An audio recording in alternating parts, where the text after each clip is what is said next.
He had previously also served in Iraq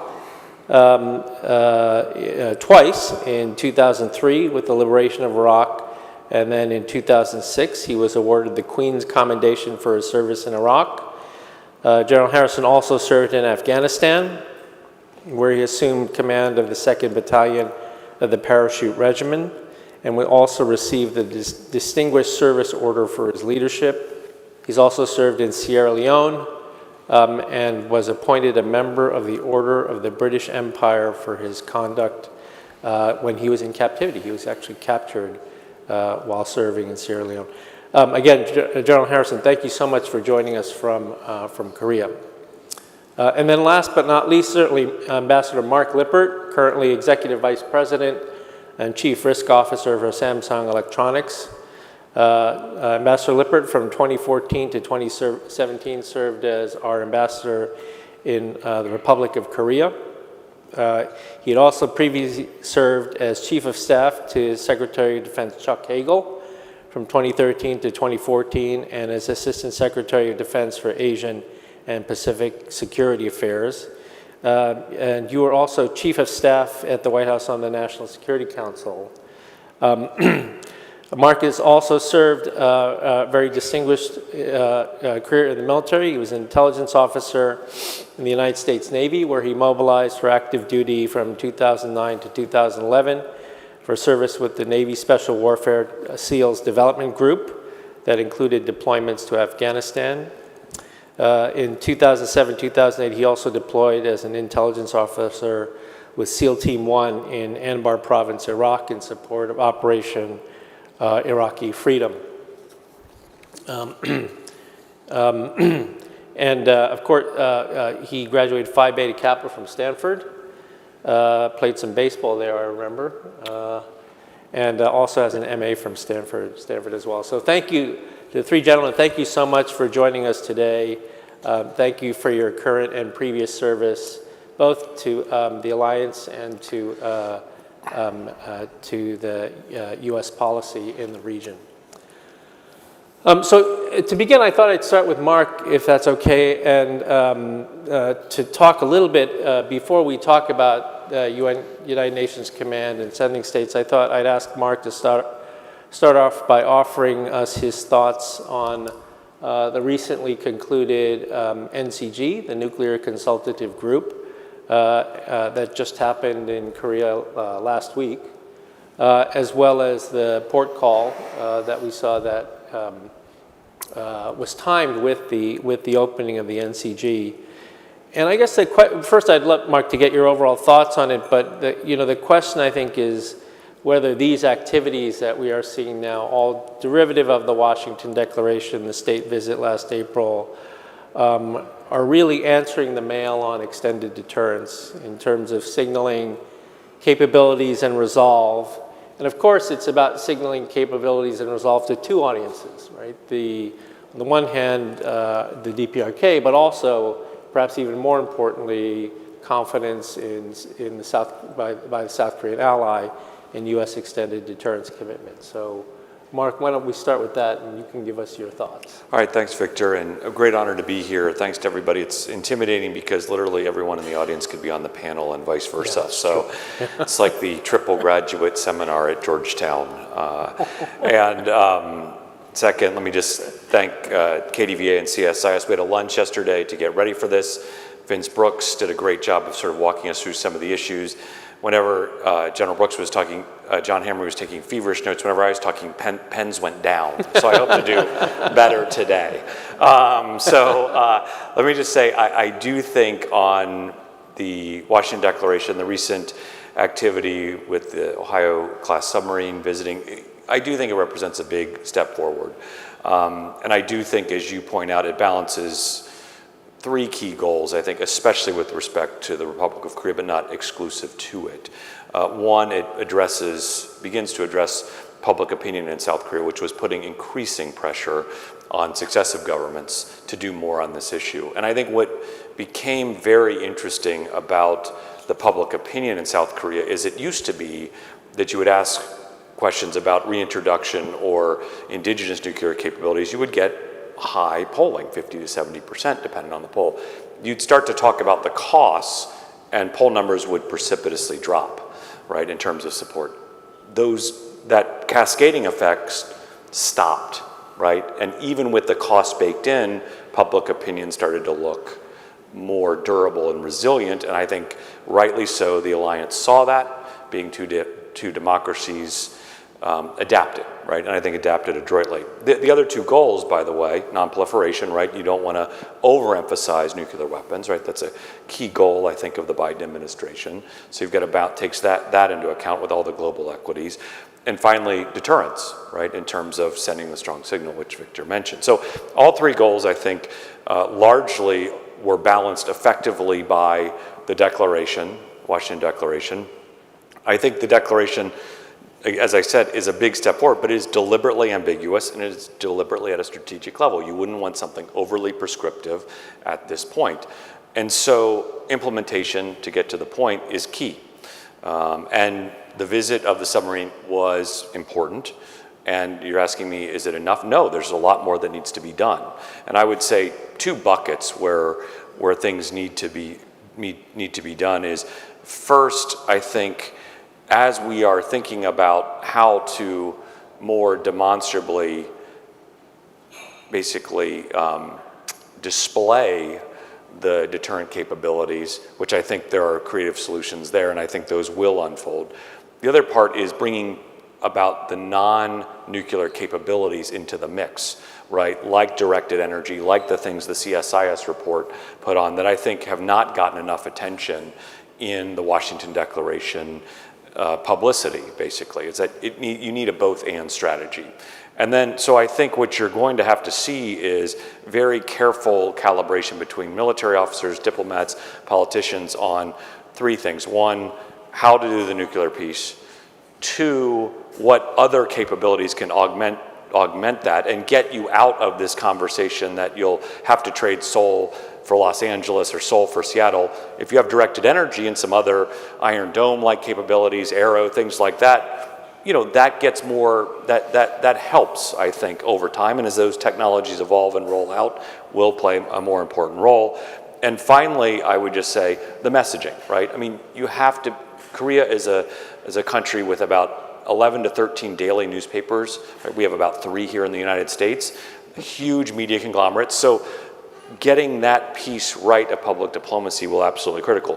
Final point, and I'll stop. We have a history of doing this actually effectively. And I would point, the most recent example to this is the 1-2-3 agreement, right? Here you had to balance public opinion that was strongly supportive of a civilian enrichment capability, right, number one. Number two, key nuclear energy goals, right? And number three, again, non-proliferation goals and the global impact it could have. And I will say, I think that was done adroitly by the State Department non-proliferation bureaus, the Korean government, right, with some help by outside validators, mainly Bob Einhorn, who did a great job of signaling about where this was going. And I think to get off the stage, perhaps the most important thing of it, it was not overly prescriptive. It did not prejudge things like the fuel cycle study. And what it did do is allow space for the alliance to adapt, move, and basically fill important gaps on all three of these questions. And let me just stop there and turn it back to you, Victor. Well, can I just follow up on one point that you made, particularly with regard to public opinion on this, because the subtext of the Washington Declaration was that a lot of it was being driven, at least somewhat in Washington, by all of these, well, not all of these, but several polls that came out in South Korea about their views on, you know, South Korea, quote unquote, going nuclear. Public opinion polling is important, but how significant, as someone who's, you know, studied Korea for quite some time, how significant is public polling in that regard when it comes to a question like this? You know, huge national security decisions. How important is public opinion polling? My theory on this is that if you had asked the same question of people in this room, like sort of strategic elites, people who are involved or have been involved in policymaking, that you get a very different result. So I mean, your thoughts on how important because they did become a bit of an echo chamber in the run-up to the state visit. Yeah, no, but so first I would say, make a substantive point in that what I liked about the approach is it felt like it was just right in terms of calibrating to public opinion. Let me get to answer your question in just 1 second. In that the Washington Declaration flowed, I think, logically from the already ongoing work on the extended deterrence dialogue, things that were already underway. And so it didn't overreach and overreact, I think. It landed in a very good spot and gave optionality for where it went, right? We didn't over-rotate, to use an aviation term. On your question, I would say, look, it's an important but not the only data point that you consider, right? And I think you're right. Look, in Korea, with all the media outlets, with the fact that you can bump into the same people multiple times a day, you do have the risk of the echo chamber effect. So I think the important thing there is sampling of, one, public opinion, two, how are the Democratic politicians thinking about it, and then what are the national security elites thinking about it? A couple of other voices too. Get off the peninsula, also reevaluate, reassess, do some consultations in Washington, get away, and then work to make a judgment call in consultation with your good friends, partners, and allies inside the Korean government and the U.S. government. Great, thanks. And also always consult CSIS too, and KDVA. So, Yes, so there you that's go, yeah. just a given, I think. Yes, Yeah. it's baked in. It's baked in. Okay, let me move to General Scaparrotti. And first, General, if there's anything that you wanted to add or comment on with regard to the Washington Declaration, the NCG, these questions about extended nuclear deterrence. But then I'd also like to ask you of your assessment of the threat posed by North Korea. As we all know, in the same week that these events were happening on the Korean Peninsula with regard to the alliance, North Korea was keeping busy with more ballistic missile tests. And I guess the question I have for you is, both from a conventional and a WMD dimension, your assessment of the threat now compared to when you held the command, and does this North Korean drive for, it's a pretty transparent drive now for survivable capabilities, overhead satellite intelligence capabilities, tactical nuclear capabilities. Is this pushing the peninsula into a much less stable situation, or are we pretty confident that deterrence can hold?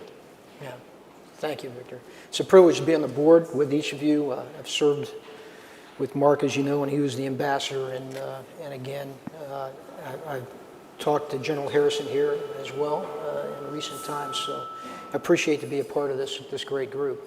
I would like to make a comment about the Washington Declaration, and that is that personally, I believed it hit the mark very well, as Mark said. When I thought about this, having been in the command in Korea and then gone to NATO, where we have a nuclear planning group, it's also a nuclear alliance, as you might say. I believe strongly that there were areas within the extended deterrence that the Koreans were right to say, we need more information, we need more transparency, we need to understand this better. And by the same token, as is a part of the declaration, strategic operations don't happen without a very strong conventional component. And that brings the Korean conventional component into this as well. So I think that's equally important. But the declaration itself touched on the areas that I thought would be of importance to have those discussions with Korea to hit it right. It wasn't too detailed, but it was the correct areas. In terms of whether it's enough, I agree with the ambassador. There's plenty of work to do here. There's a lot of work, and it's got to be done in order to satisfy, I think, the call that has been made by Korea. In the areas that were outlined, intelligence, command and control, operations, exercises, training, et cetera, the conventional piece of this, there is a lot of work that has to be done there. And so the important thing for us is let's move on. Let's get on with it. And let's be true to that. And on the Korean part, to actually go to work. Because this is complex business, they also have to show that kind of diligence for this to work. There's a lot of education that's got to take part here to be that partner if they want the agreement they ask for. So I think there's two parts to that. And I'll leave it at that, but I really applauded what both countries have agreed to here. The fact that we had the first meeting pretty quickly, and the demonstration that took place on the day that they met. A demonstration and a demonstration of will that North Korea cannot ignore, in my view. Now, in terms of my time in command and the change that's taken place, Victor, if you go back to 2013, at that point, Kim Jong-un had just taken over months prior to me coming into command. There was a lot of uncertainty about how he would progress. But in very short order, he first focused on his conventional capability. If you recall, he began doing not only training that was directed, but he started doing no-notice training. And then those commanders who didn't perform disappeared. One general became a private and a rifleman, as I recall. Pretty brutal. That was a significant step because up until that time, their conventional force was large, but not well trained. Over the years, he's made a difference because he was serious about setting standards, etc. So I think it has changed. The conventional capabilities improved. Now, having said that, they still don't operate in the combined arms level above battalion and probably not well at battalion at all, etc. But if you've been a rifleman or a cannoneer for 11 years in the same piece of equipment, don't underestimate their ability to use it and the fact that they've got a large force there that's quite a threat. In terms of their nuclear capability, I think they probably had 2 or 3 weapons we assessed when I took over. Someplace around perhaps 50 now, correct? Yeah. Not only that, have they developed the capability, but they've developed the capabilities in various forms, tactical to strategic. They have tested cruise missile, hypersonic, for instance. The ICBM that I mentioned. So, you know, they have enough, and now they're beginning to explore how differently you can use that. When you couple that with the satellite capability that they're trying to develop, which gives them a better picture of the posture across and the better ability to target, you have to be greatly concerned about how much they've advanced. So yes, they've advanced, and I think it is a greater threat today. I think the alliance itself has adapted well. I believe, yes, we can deter them. Yes, we can keep and will keep the peninsula stable. But what we're doing today within the alliance in terms of the focus on training, within the alliance in terms of the Washington Declaration, the things we're beginning to do there, the continued investment that Korea is making in their armed forces each and every year, and the technology that they're employing for air defense and other things are all important for us to maintain the ability to both deter and certainly defend if it comes to that on the peninsula. If I could pick up the last point that you made about the efforts that the ROC are making to invest in their own capabilities. Do you see changes in that over time, so like considering the current government versus previous governments, and also when you held the command? Do you feel like there is? I know there have been always things that we've wanted the ROCs to do in that right. regard, and whether they're sort of answering the mail on that, or changes that we've seen, particularly under this the new government. Right. Not so new anymore, but the government. Yeah. Well, you know, over the time period we're talking about from 2013, they have advanced in terms of their own development. Throughout all of that, regardless of the administrations, they've been, 5, 6, 7% increase in defense spending year on year, pretty much. Probably the lowest 4 or 5%, you probably know, but it's been an increase every year. They've had a greater focus beginning in the Moon administration and beyond now with developing their own capabilities and focusing on their own defense industry. When we were there, they were talking about the defense industry being another portion of growing their economy. And they were just beginning to focus, but Ambassador, I'd be interested in your thoughts, but I think they've made great strides in that. And so yes, they are. If I had an encouragement for them, it would be to focus on specific systems at a faster pace, and perhaps not all of them at the same pace, because there are some, like air defense, which they're developing, which I think are far more important here in the short term than some other systems. Great, thanks. Thank you very much. I'll go to General Harrison now. Again, General, thank you so much for joining us in the wee hours of the morning there in Seoul. First, I welcome you to make any follow-on comments to what you've heard thus far from the two speakers on the topics that we've discussed. But then I'd also ask if you could share with us how how the UK has decided to support UNC with a very senior officer. Again, as we discussed, I think, and as Dr. Henry mentioned in his earlier comments, I think there's not a very good understanding of how Korea's defense is supported, not just by the alliance, but by the 17 UNC sending states. So if you could offer us your impressions of this aspect of Korea's defense in your time in the command, that would be greatly appreciated. I'm turning the floor over to you. Over to you, General. Thank you very much, and a thumbs up would indicate that someone can hear me in Washington. That would be great. Fantastic. Firstly, what an honor to be on the panel, even if it is virtually, and at such an important time in the Republic of Korea.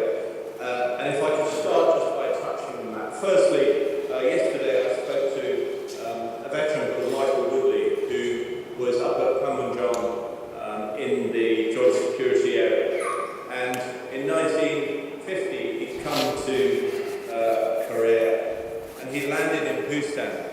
And he marched predominantly on foot from Busan, right on the southern tip of Korea, all the way up to the Yalu, came back down on foot to the 38th parallel, and fought in 4 major battles, including the famous Battle of Kapyeong, where the UNC forces held the line to prevent Seoul falling in the sort of third phase of the war. You know, what a privilege to meet 63 of these people who are over here for the 70th anniversary of the signing of the armistice, which that armistice is in the Guinness Book of Records as the world's longest successful armistice. So it's great to be part of that.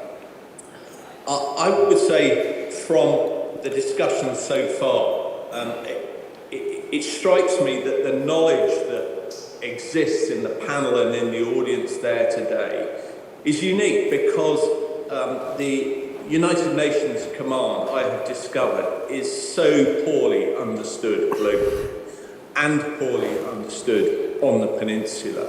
And for 2 reasons, I think any efforts we can make to improve the understanding of the United Nations Command, its role and its function in current, but potentially more into the future in terms of both crises and potential of conflict, is what actually does the UNC bring to the defence of the Republic of Korea and stability across the peninsula. And the first of those would be legitimacy.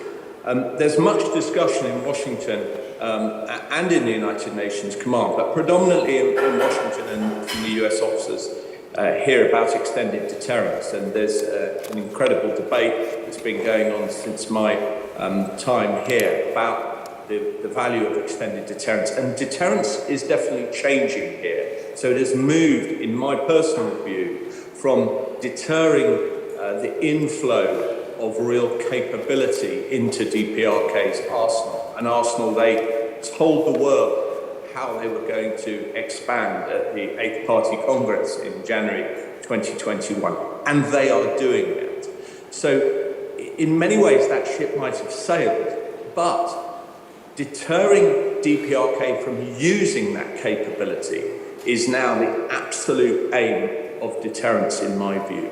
And what the United Nations Command gives is extended deterrence globally, because there are those 17 nations involved in the United Nations Command with skin in the game and an ability and an interest, an ability to influence decision making, and an interest in terms of the capabilities they bring from around the globe. So that legitimacy in the messaging that all the member states provide, and then the capabilities that they could bring if we move to crisis or conflict, is really important in deterring, in parallel with the ROC-US alliance and the capabilities they bring.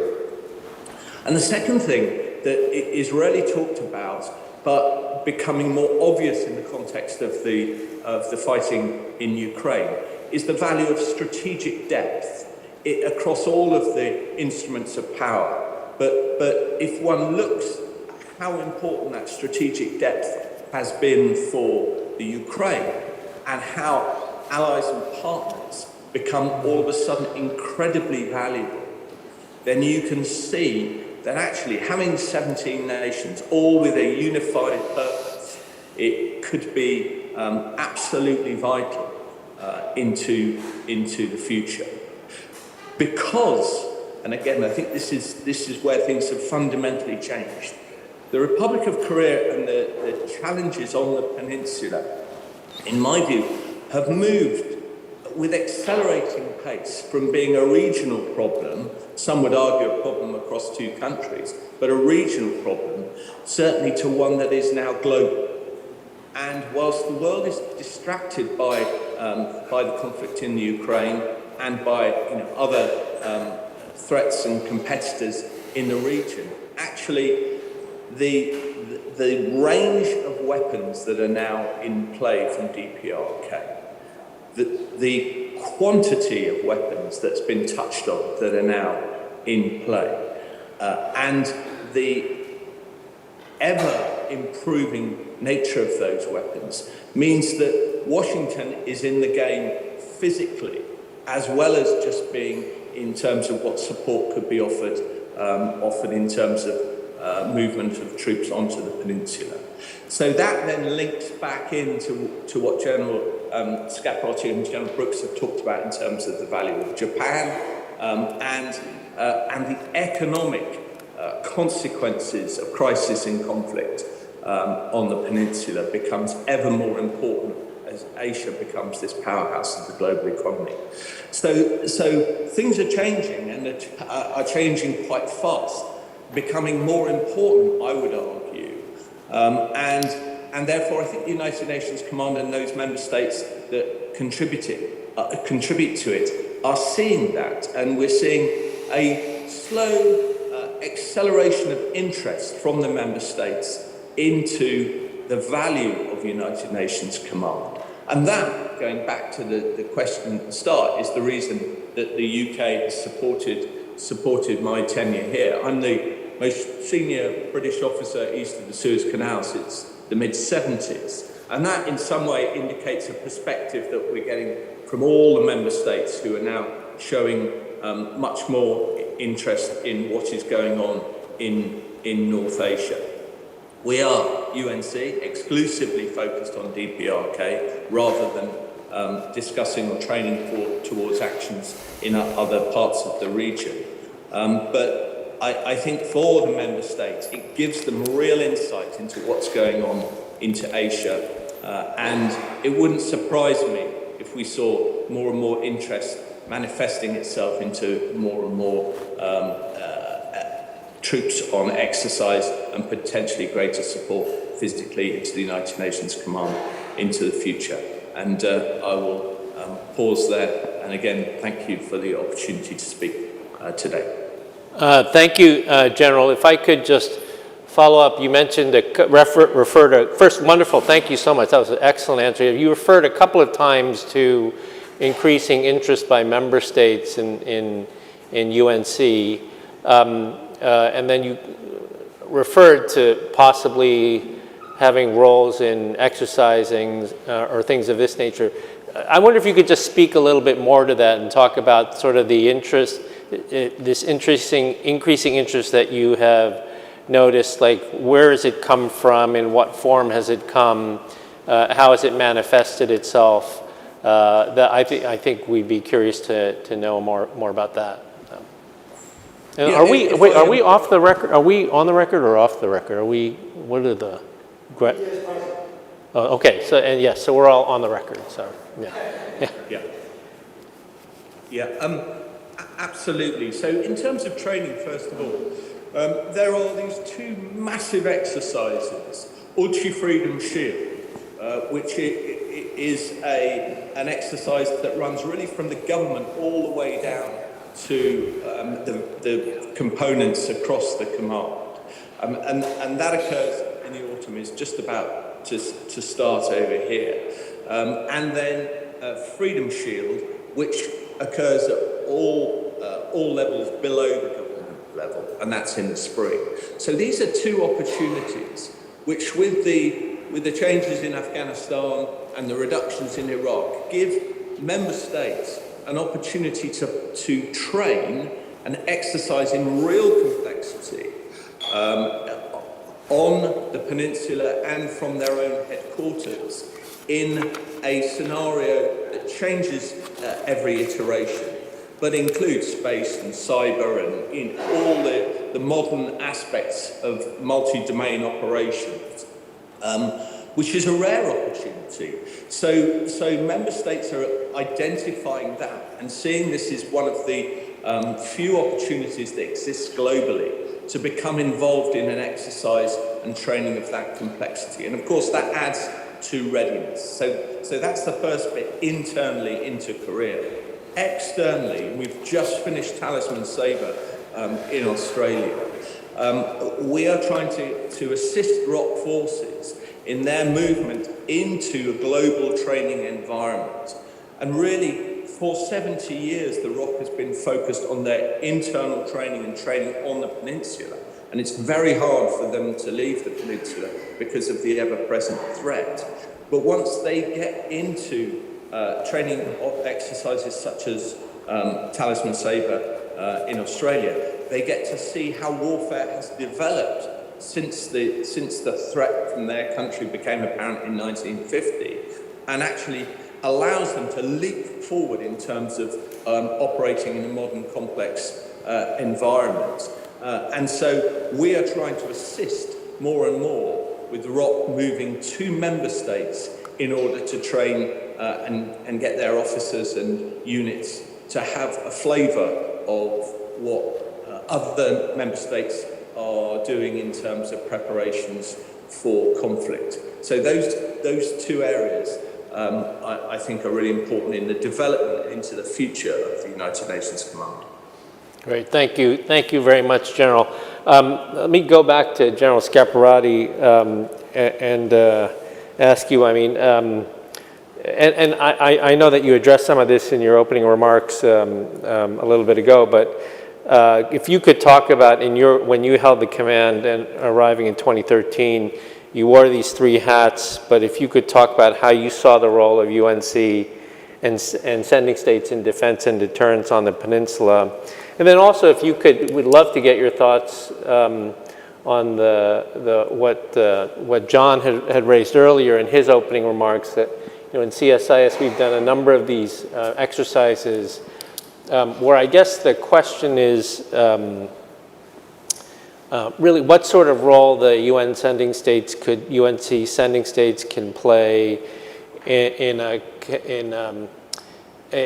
contingency with regard to Taiwan, not in the sense of sending troops to Taiwan, but in the sense of what role can UN sending states play in reinforcing deterrence on the peninsula if something were to happen in Taiwan.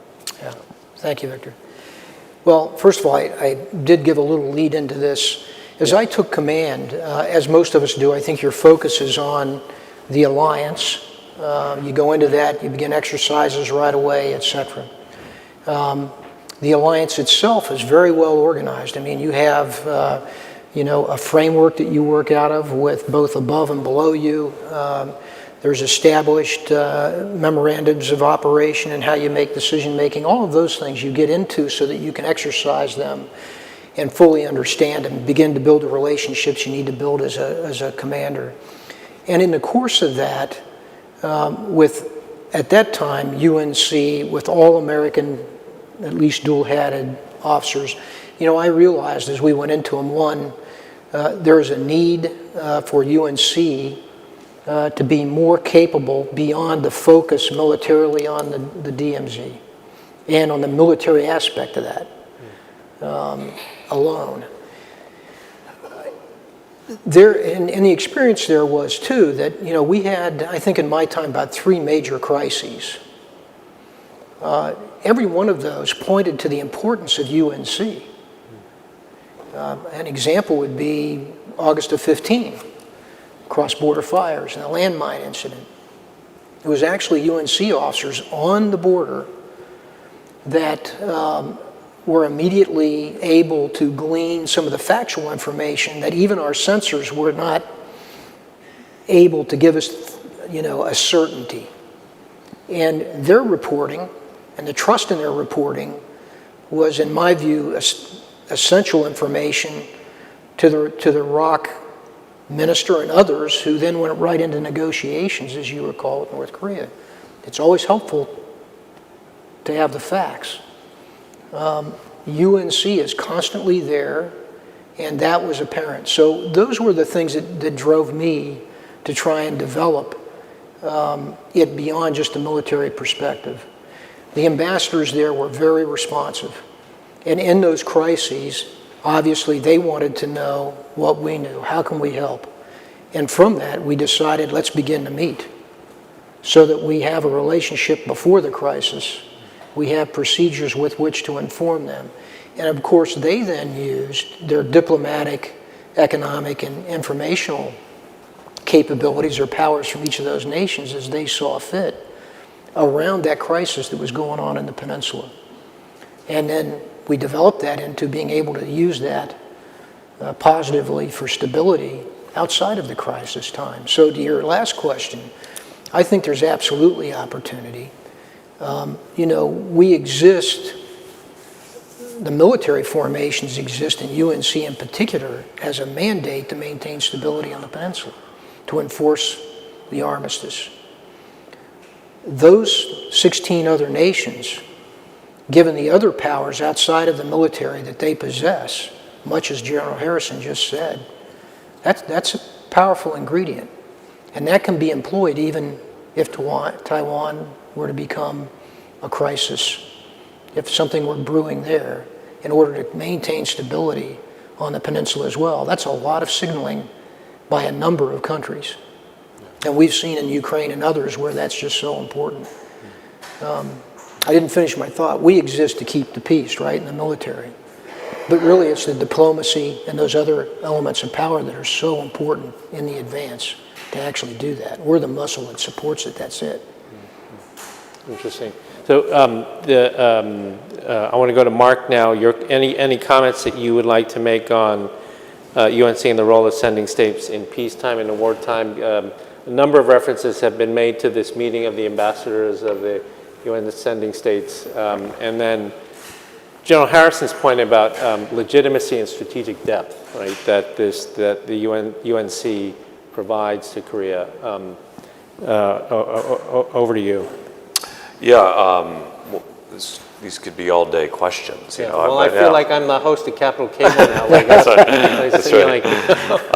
That's right. Yeah, it's not fair. I'll get my chance on Thursday. Anyway, so I do think that what is unique, especially what General Harrison said, is that you have, to dovetail on what he said or build on it, is you do have this really important multilateral organization that brings with it a strong sense of legitimacy. And what is one of our crucial talking points as a government that you hear over and over again from the United States, a rules-based international order, right? That where we resolve disputes peacefully in accordance with international law.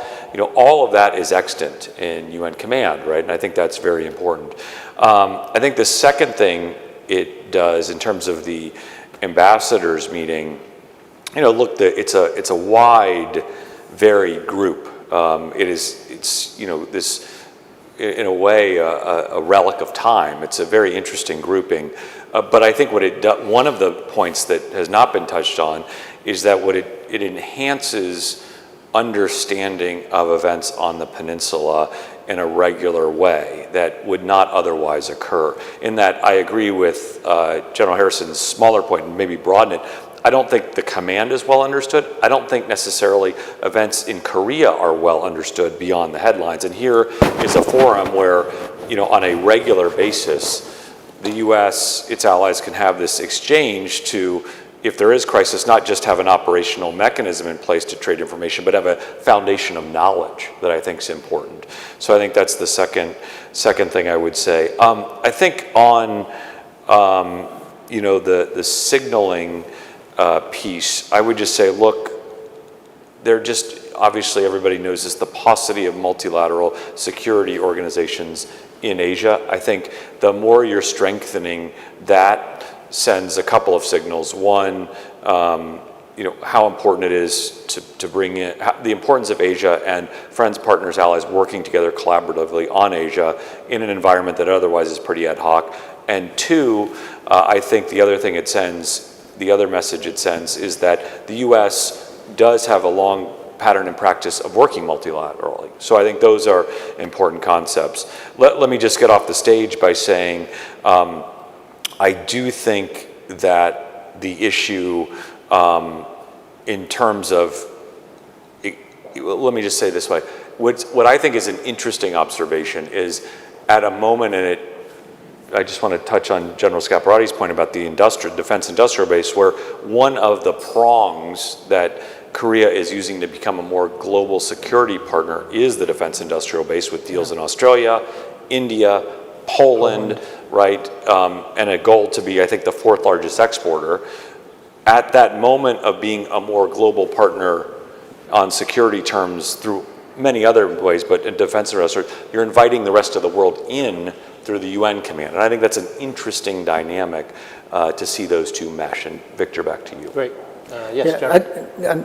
Since we're talking about the global aspect that General Harrison brought up as well, I think it's interesting when you look at the UN sending states, a number of those are European.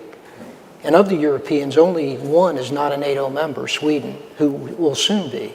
Now that's a connection that's important too. And particularly because of AP4 that was just announced. So you've already got a European Indo-Pacific connection, which I think is actually very, very important here.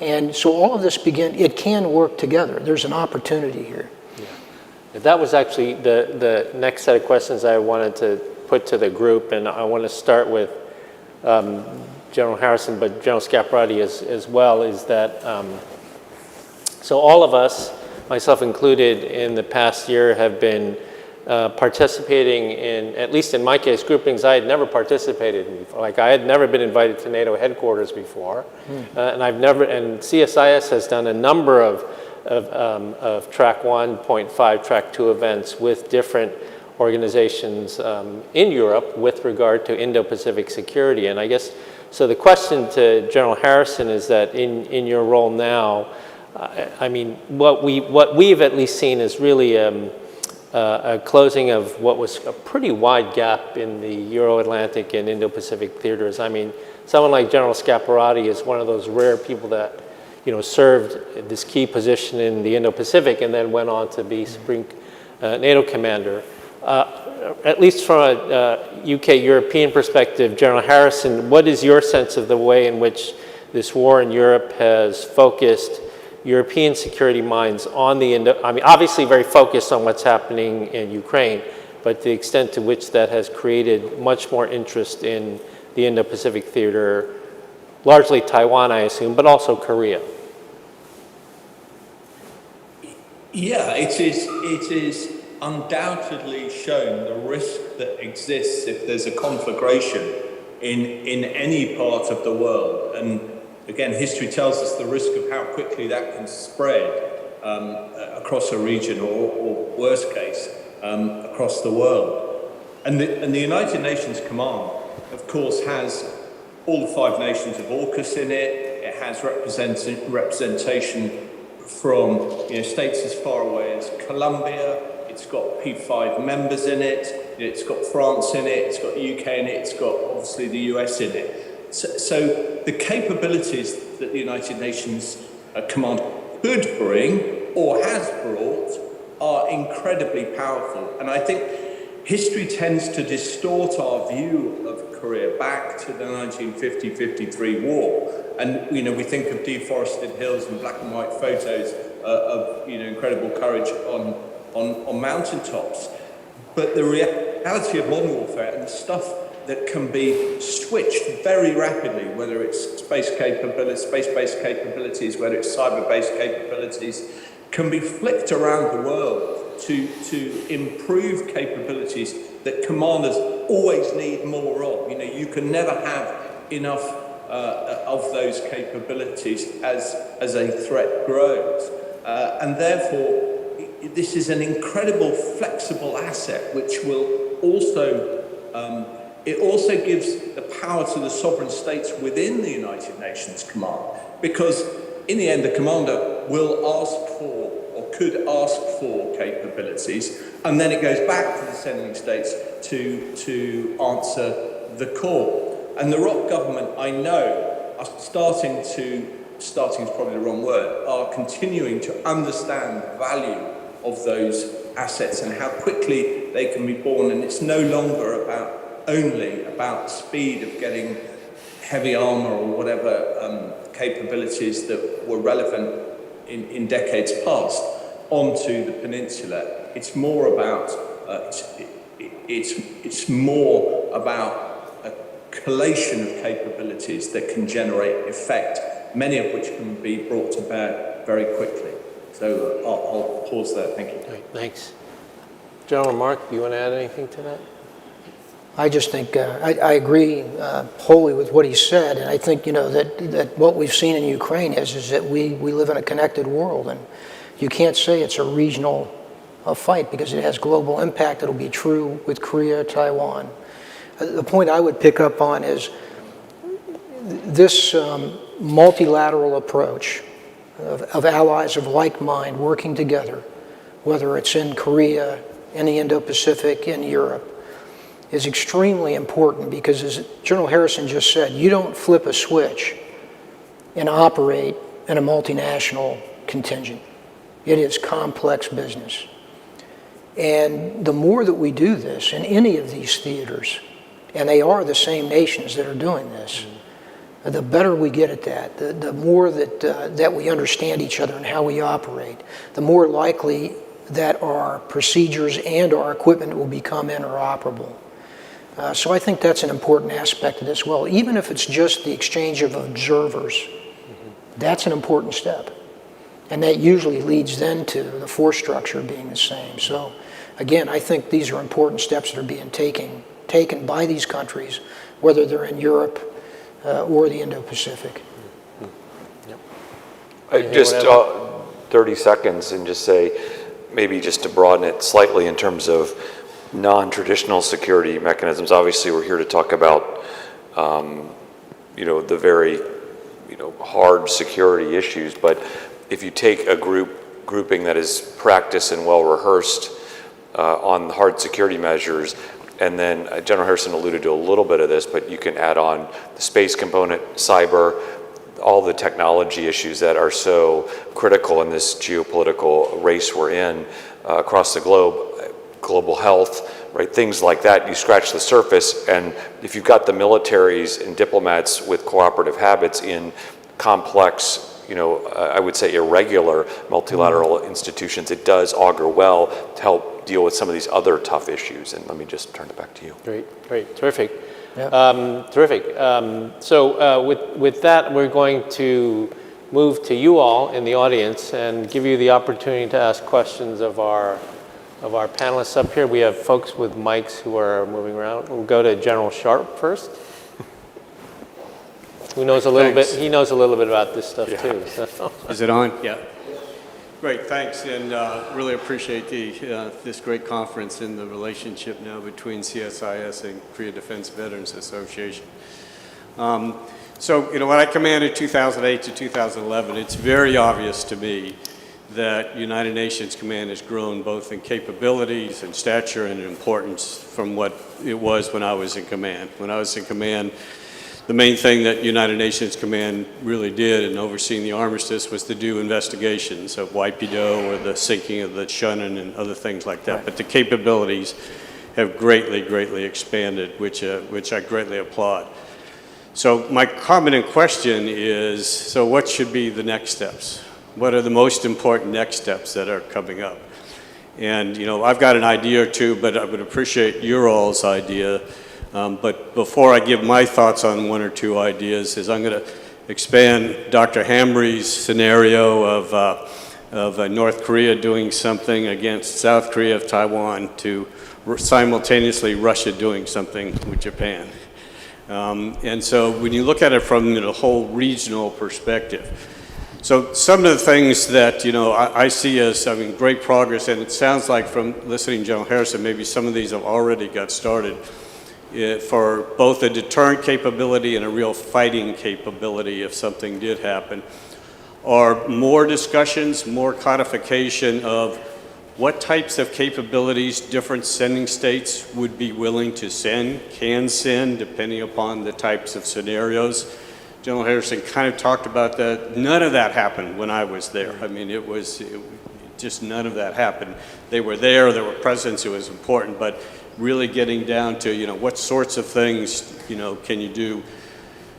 Are there such things as status of forces that ought to be talked about and agreed to, between the South Korea and the sending states, that if sending states did come in great forces and all, those types of mechanisms to be able to more quickly and more capability going in. And then the other one, which you may or may not want to comment on, should there be a larger role for Japan in United Nations Command? Not only from the 7, bases that we have there to help flow through, but from a self-defense force perspective and all of that. And to go back to what I started with, because of the regional part of this, but also because of the great capability that Japan has now and is developing into the future. So my question again is, what should be the most important next steps, both from a deterrence and from a capability perspective? Great question. I think the authority here is General Harrison, given he's in command. I would tell you at the point I was at, sir, what we did as steps, and I think ones that ought to continue if they're not going there, is we began to exercise those 7 bases and make sure that the procedures and the agreements and the status of forces that existed were in fact relevant to the time. And so I think that should continue, and perhaps it's being done routinely now, but we had begun to do that. The other was the reception and onward movement, the commitment of forces, what we might expect, how they might help in that. We were beginning to work those exercises, as well as actually the movement of personnel off peninsula and through those bases if crisis were to come was also a part of that. And UNC played a role in that as well. So those were the things that we were working on, and I think those absolutely still pertain to those things that we have to bring to maturity. And I'm sure that General Harrison will correct me here. Yeah. General Harrison? I would never correct you, sir. Okay, so clearly there is a lot of work going on. But if I could just mention a couple of areas where I think there is real opportunity. The first is bringing ROC forces, staff officers into the UNC in some capacity. I think that's a great opportunity. Yeah. And it always struck me as strange that the United Nations, core members of the United Nations headquarters staff were not ROC. So I think that opportunities exist, and I hope we'll see some movement on that front. I think the opportunities for member states to send formed headquarters or formed headquarters staff into the training series. And again, I think Australia are at the cutting edge of this, and they've had divisional elements of divisional headquarters coming in for the exercise. But actually, that gives people like the General Burleson at 8th Army Command real opportunities to work with big chunks of troops, even if it's a few staff officers and a large virtual capability. So I think that will happen over the coming months and years. I think just thickening the staff in the headquarters and trying to put meat on the bones of the great revitalisation, as it was then called, and actually giving real planning power within the United Nations Command. I think that's really important. Japan, I mean, really complex and sort of outside my lane, but in terms of the sort of geostrategic changes that are going on with Japan and trilateral relationships between the US, Japan, and Korea. But again, I think that's opportunity, and I think that's something we should be looking at developing from a personal perspective. I think any improvements that can be made there can only be good for strengthening that deterrence and the deterrence that the United Nations Command provides. Thank you. Thanks. That's very, very good point, particularly with regard to the last one about this. So we have an upcoming trilateral leaders meeting at Camp David later next month, and that provides a lot of opportunity to try to break new ground in terms of deterrence and defense, and also trilateral cooperation, as well as getting more buy-in among the South Korean public about, because as you mentioned, I think a number of you mentioned, South Korean understanding of UN command at a general level is quite low, and so that would be important as well. Okay, any other questions? Yes, sir.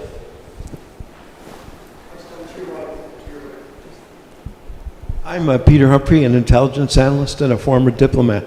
I have a strategic level question. When I look at all our efforts, I don't see a guy at the NSC who's working 24 hours a day to combat the regime. I don't see think tanks in town coming up with the 100 steps that we could try and pursue to break the regime. I don't see the UN command coming up with 50 different ways to break the regime.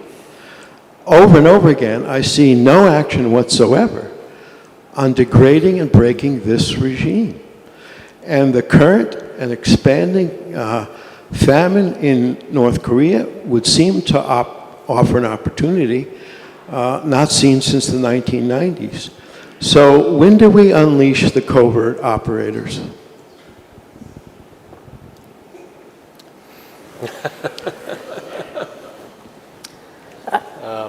Well, I mean, I'll say as someone who did work 24 hours a day on the NSC staff for 3 years, I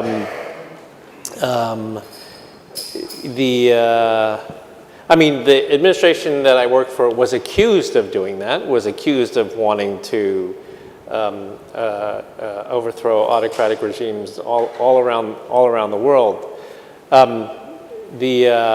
And there may be cells that work on that within any administration, but there are, as we all know, a lot of risks associated with those sorts of decisions. They would require the very highest level support in terms of a presidential finding, and these would be very risky endeavors. Now, as you suggest, the downside of doing nothing is that their arsenal continues to grow. The human rights situation gets worse and worse in North Korea. And that is clearly the downside of not pursuing a more aggressive overt strategy with regard to the regime. So think tanks, yeah, we could probably come up with a 100-step program for how you would take down the regime. If somebody would fund it, we'd be happy to do it. But But I certainly understand the sentiment behind your question because it seems as though everything that we've been doing with North Korea for the past 30 years hasn't been working. And the proof of the failure of the policy is what we have today. So I certainly understand the sentiment behind the question. I would just underscore the risks, and that's part of this, that as you look at what you could do or what the options might be, the risks are also very high on the other side of this. We don't talk often about what if North Korea becomes unstable? What if something happens, whether it's a catastrophe that's caused by weather or whatever? They are in such dire straits in terms of the humanitarian aspect, the ability to support it, their medical systems, the diseases that we know about there. One of the parts of a conflict on that peninsula is going to be there's a tremendous problem with the control and the support of the population of North Korea, regardless of how it happens. And it's a huge problem.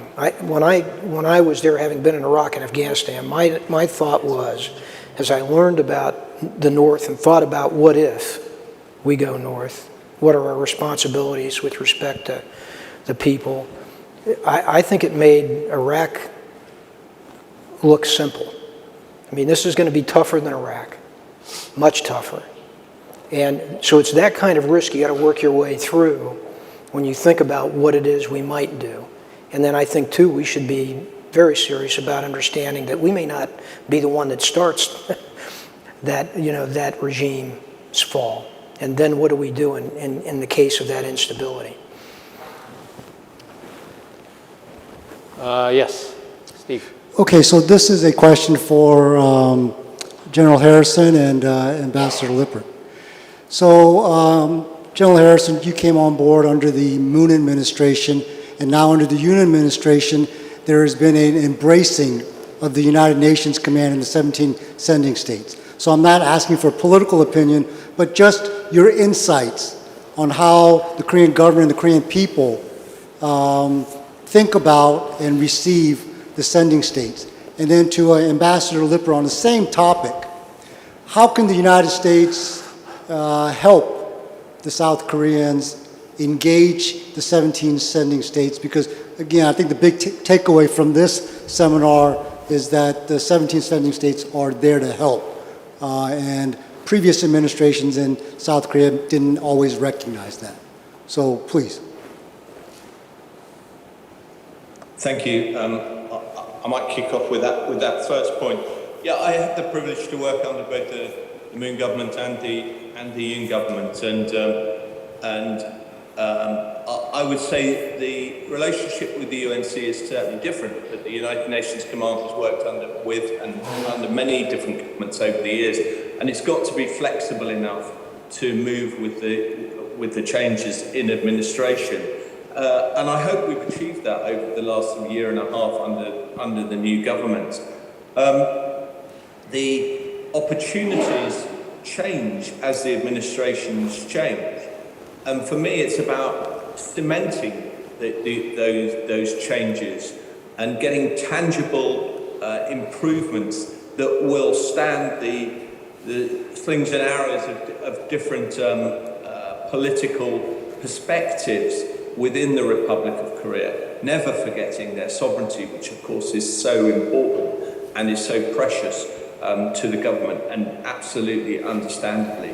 So I think we can work, the United Nations can work under any political leadership in the Republic of Korea.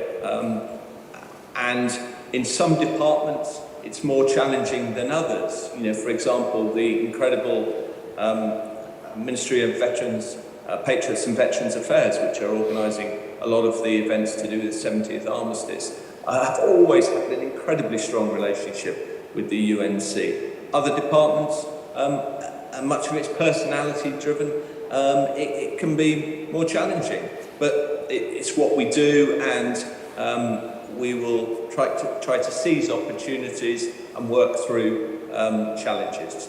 Thank you. Mark? Yeah, I mean, look, it's a good question, and I haven't given it enough thought, I have to say, between an 8-year-old, a 6-year-old, a full-time job, the Capitol Cable, there's just not, and dealing with an angry basset hound, there isn't a lot Doosan left. Bears. Doosan Bears television Bears. on Naver every day. I guess what I would say is I would think of it in 5 steps, and they're not necessarily sequential, but sort of parallel lines of operation.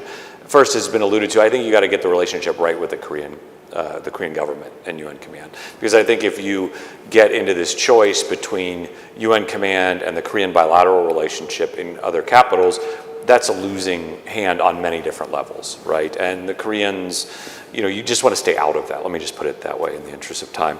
Second, I think once you get that buy-in, or as you're getting it, I think the U.S. has to send a strong signal at the very highest levels of government that this is important to the United States, right? And getting that prioritized in the bureaucracy to come up at leader level meetings within ministerials, 2+2, perhaps even almost a convening ministerial like the one that was done several years ago in Canada. I think that would be important too. Basically the higher level, and it can't be just the people at the NSC on the Korea desk or the ambassador in Korea. It's got to be, highest levels of U.S. government. Third is then regularize it in terms of some sort of ministerial, right, presence. Have working level meetings at the assistant secretary level or deputy assistant secretary level regularly, right, and then commitments, right, that come out of that. In terms of who will be sending what to exercises, what political messages will we be sending, how will we be convening at what level. Final 2 points, I think then you'd sort of think through it's an important issue, but it's a crowded international agenda, especially for some of these other sending states where the U.S. makes a lot of asks and a lot of demands. I mean, having been the Chief of Staff to the Secretary of Defense, we consistently, especially in the middle of Afghanistan and others, would go around to Europe and make a lot of requests. And so thinking through not just the priority on the U.S. side, but what's in it for the sending states, right? And how to, perhaps provide some sweeteners along the way, right? And there are some sweeteners out there in terms of interoperability, so it's not an empty bucket, but creating that. And then just to get off the stage, then be thinking through who else might observe, join, otherwise be party to this, right? In terms of outside the 17, are there some other nations that might want to plug and play, observe, help strengthen, help build momentum, and use those to help, basically create favorable winds and tides at your back? And let me stop there. Can I ask, so just to follow, so how important is it, and any one of you can chime in, is important that the convener of this, how important is it that it be the United States or it not be the United States? Well, I think it's less about the convener being the U.S., because I think there are others who could convene, but I think it's the signal that the United States sends of importance, right? Because I think the first question you're going to get diplomatically is what does the U.S. think about this, right? Sure. Given their role, given their throw weight, so I think that's one. And then I think there'll be a check with the Koreans, and then what I would call, the other core allies who are intimately involved, like the Brits, like the Aussies, like the Canadians, yeah. Right? How interested are they? And that's the core group, I think, from which you have to work. General. Yeah, I would agree. And the only thing I would add is that in the military perspective, there's only a few countries that from a military perspective, you could say you're the convener, and they've got the experience to pull this kind of a military contingent together in a multinational organization. So I think that is an aspect you've got to look at. Not that it's not only the United States, but there's only a few. Right. And let me just add one last thing. Sorry, 2 fingers. There are some advantages of having the U.S. not be the convener, right? But I think the point is the U.S. serious is a threshold question. Sorry. Yeah. Any other questions? Yes, sir. Hi, my name is Tae Kim. I'm a LA correspondent of Jaegilbo, Freedom Press, published in Korea, and also write for International Matters for Senior Times in LA. Yes, I came from LA for this event, and thank you so much for having this opportunity. Thank you for coming. So my question is, earlier this year, President Yoon, he came over here and then declared the Washington Declaration with President Biden, and they agreed to have formed this nuclear consultative body, which has already been formed. That's what to my understanding. So what do you think, all of you think about moving forward with realizing what they have agreed with the consultative body? So I understand it's still in a very early stage, and it's being discussed and talked primarily in the academic circles. And a few months ago, there were two professors from Dartmouth who wrote an article about in favor of South Korea, moving forward with the nuclear program, on the basis that their rhetoric, their logic was that UK and France, they developed their own programs during the Cold War, and it contributed quite a lot to the final, eventual downfall of Soviet Union.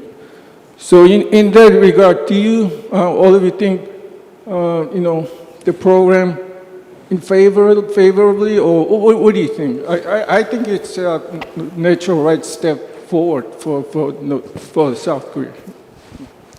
Well, thanks for the question. We did have a bit of a conversation about the NCG and extended nuclear deterrence at the beginning of the session. I'll just sum up what some of the things that were said. For one, that it was a good sign that the Nuclear Consultative Group and the porting of the USS Kentucky happened so soon after, basically weeks after the Washington Declaration, which showed a clear intention and focus of purpose by the governments to implement the Washington Declaration, the NCG.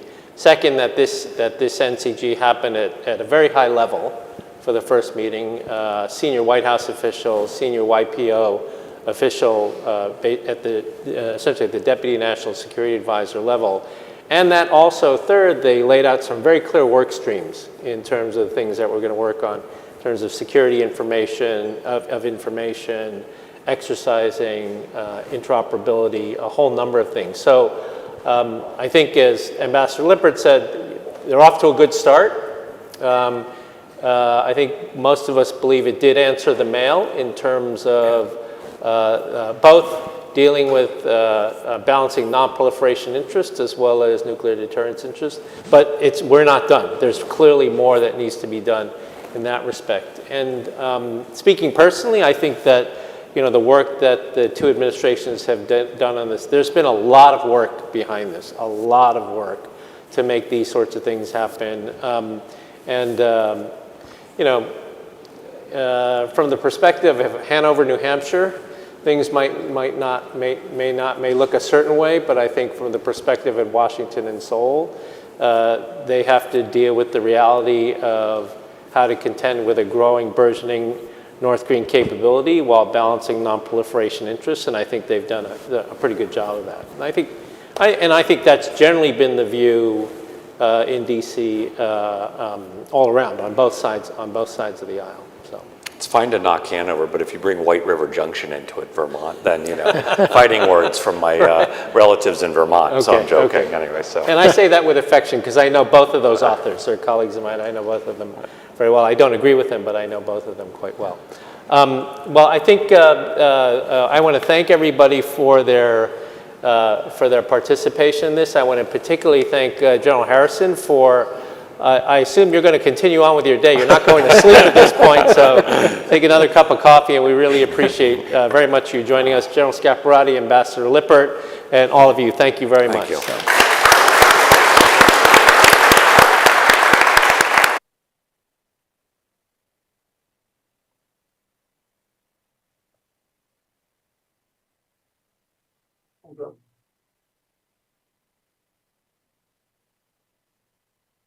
You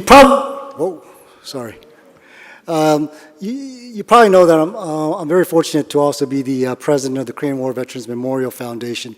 And during the amazing state visit in April, I had the great fortune to escort both the first couples at the Korean War Veterans Memorial. And when we got to the part of the memorial that's called the UN Curb, where it lists all 22 countries that fought in the Korean War against North Korea and China, I made that point that we've just been making here all day, that 22 countries fought against North Korea's invasion, 17 are still there. And so both presidents took note of that. They were like, oh, okay. And so my point on that is there is awareness of this, and I think there's great interest. And so we need to continue the discussion on that. So again, we really want to thank everybody for that. Thank you for the excellent questions. I want to thank the CSIS and KDVA staffs for coordinating and putting this together, in particular, Ms. Erlene Hollerith of KDVA and Ms. Minji Hyun for their hard work and excellence. Also want to thank the Waldorf Astoria staff for their assistance. You've been first rate. Thank you very much. Two quick announcements. On Thursday at 5 p.m., the Korean War Veterans Memorial Foundation will honor Korean War veterans and their families from all 22 UN sending states who helped defend South Korea. The ceremony will be at the Korean War Veterans Memorial, and remarks will include from U.S. Senator John Ossoff, General John Tidali, the chairman of the foundation, the Korean Minister of Defense Acquisition Program Administration, Minister Om Dong-hwan, and the South Korean President of the United States, Ambassador Cho Hyun-dong. So again, want to just thank everybody for being here with us. Again, you are literally going to walk through the reception area, so please stop by, get some hors d'oeuvres, get some drinks, meet these fantastic speakers, and again, thank you for coming, and we'll see you at our next event. Thank you.